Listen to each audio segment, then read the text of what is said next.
Assalamualaikum warahmatullahi wabarakatuh. Perkenalkan, nama saya Suci Ayu Putriapriani, NPM 17220020. Di sini saya akan menjelaskan materi tentang konsep dasar sejarah kelas 10 KD 3.1 bab 1. Ya, sebelumnya apa itu sejarah dan cara berpikir sejarah dan konsep berpikir sejarah. Nah, di sini saya menggunakan rujukan buku sejarah tingkat SMK kurikulum 2013 revisi 2017 yang bisa di-download di Play Store ataupun di Google. Buku ini banyak sekali materinya dan buku ini 1 tahun, jadi dari semester 1 hingga semester 2. Nah, untuk lebih jelas, simak videonya berikut ini. Welcome to my channel Historia Lover. Assalamualaikum warahmatullahi wabarakatuh. Pada video kali ini saya akan menjelaskan materi sejarah tentang memahami konsep dasar sejarah yang terdiri dari berpikir kronologis, diakronik, dan sinkronik. Adapun tujuan pembelajaran kali ini yaitu dengan mempelajari bab ini kita dapat memahami yang pertama yaitu apa itu pengertian sejarah, yang kedua konsep berpikir kronologis, diakronik, dan sinkronik dalam sejarah, dan yang ketiga yaitu manfaat sejarah. Nah, terlebih dahulu kita perlu memahami apakah sejarah itu. Dari pengertian sejarah. Secara etimologis atau asal kata, sejarah itu berasal dari kata bahasa Arab yaitu kata sajaratun yang artinya pohon. Definisi pohon ini merujuk pada skema silsilah keluarga raja atau dinasti pada masa lalu. Kata sajaratun kemudian diserap ke dalam bahasa Melayu menjadi sejarah. Sedangkan dalam bahasa Inggris, sejarah disebut dengan history atau masa lampau. Untuk bahasa Yunani, sejarah disebut dengan historia yang berarti ilmu atau orang pandai. Berdasarkan Kamus Besar Bahasa Indonesia memberikan definisi tentang sejarah sebagai berikut, yaitu sejarah berarti asal-usul, keturunan atau silsilah. Sejarah juga berarti kejadian atau peristiwa yang benar-benar terjadi pada masa lampau atau riwayat. Dan juga sejarah berarti pengetahuan atau uraian tentang kejadian atau peristiwa yang benar-benar terjadi pada masa yang telah lampau. Banyak para tokoh-tokoh sejarah yang mendefinisikan tentang arti sejarah. Contohnya kita ambil yaitu ilmuwan Ibnu Khaldun, mendefinisikan sejarah sebagai catatan tentang manusia dan peradabannya dengan seluruh proses perubahan secara nyata dengan segala sebab dan akibatnya. Nah, dari berbagai pengertian tersebut dapat kita simpulkan bahwa sejarah itu adalah ilmu pengetahuan yang mempelajari berbagai peristiwa atau kejadian penting yang terjadi dalam kehidupan manusia pada masa lalu.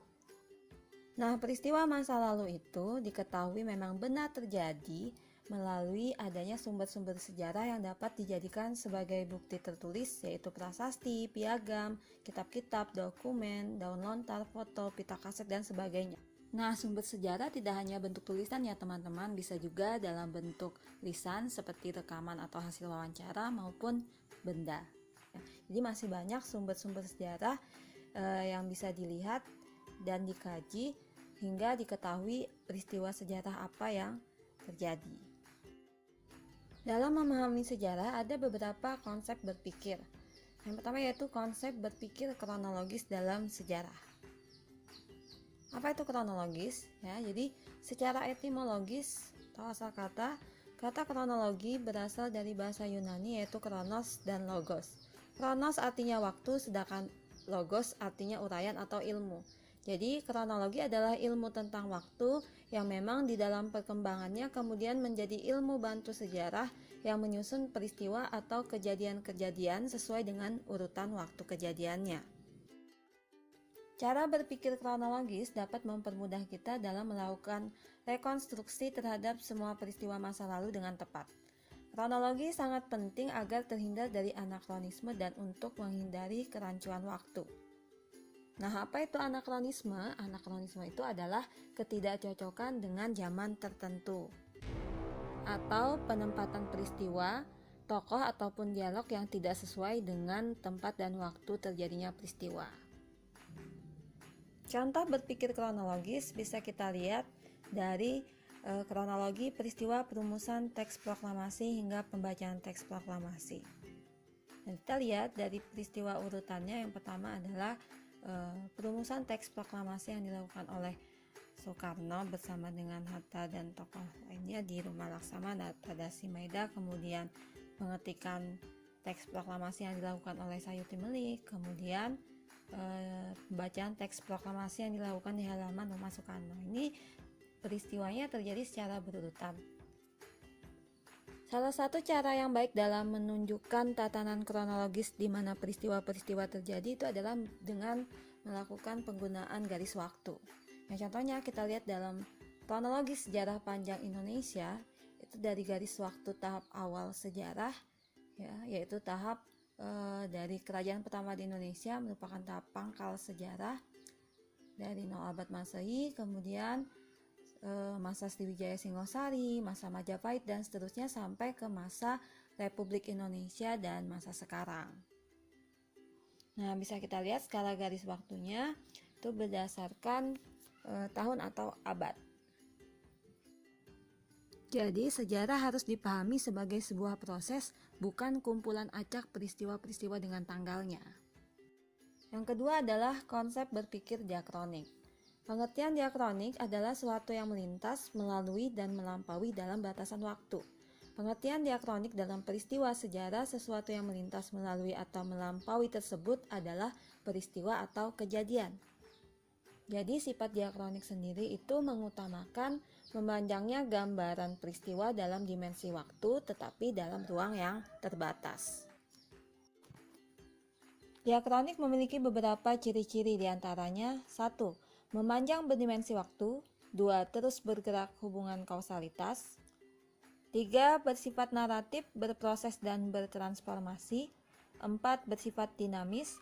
5. Lebih menekankan pada proses durasi.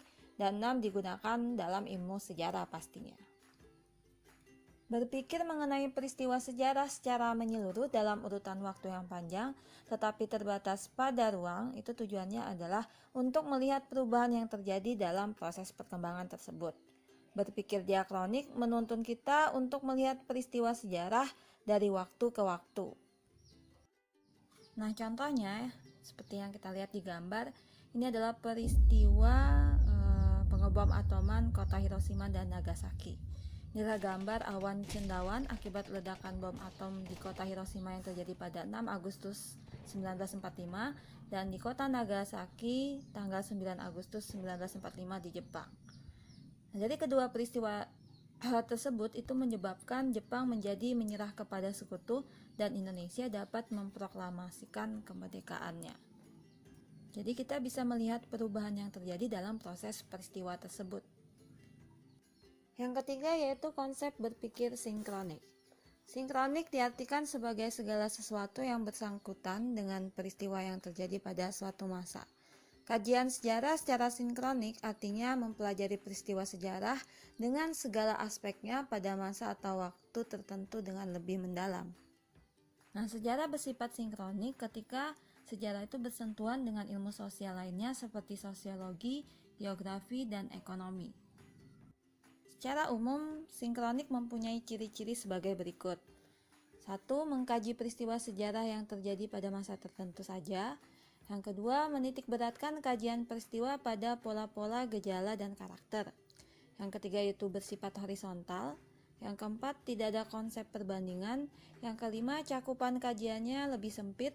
Dan yang keenam, kajiannya sangat sistematis dan teratur ya. Yang terakhir, sifat kajiannya lebih serius dan mendalam. Jadi ringkasnya, konsep berpikir sinkronik itu adalah dengan mempelajari sejarah dalam kurun waktu tertentu, tetapi dengan ruang lingkup yang lebih luas. Konsep ini terbatas pada ruang atau memiliki kurun waktu yang pendek. Oleh sebab itu perlu ilmu bantu lainnya. Tapi kita bisa menjadi tahu tentang kejadian secara detail. Karena kita hanya fokus menganalisis suatu peristiwa tertentu. Contohnya, kita bisa lihat dari peristiwa sejarah yang ditulis oleh Sartono Kartodirjo tentang pemberontakan petani Banten tahun 1888. Nah, ini adalah salah satu contoh hasil karya sejarah dengan menggunakan konsep sinkronik. Nah, dapat dianalisis bahwa peristiwa sejarah tersebut tanpa perlu mencari hubungannya dengan peristiwa sejarah lainnya. Hanya dianalisis kondisi masyarakat Banten pada saat itu saja. Misalnya dari segi kondisi sosial atau dari segi kepemimpinan masyarakat Banten pada saat itu. Nah, jadi ini adalah contoh pendekatan sinkronik dalam ruang lingkup yang sempit, namun luas pembahasannya berkat ilmu bantu lainnya. Nah, dalam mengkaji sejarah, sebenarnya konsep berpikir diakronik dan sinkronik ini saling melengkapi satu dengan lainnya. Dengan menghubungkan konsep berpikir sinkronik dan diakronik, maka akan diperoleh pemahaman bukan hanya tentang apa yang terjadi, tetapi juga mengapa sesuatu terjadi. Dengan berpikir diakronik, kita dapat mengetahui sebab dan akibat dari suatu peristiwa sejarah karena ada proses perubahan.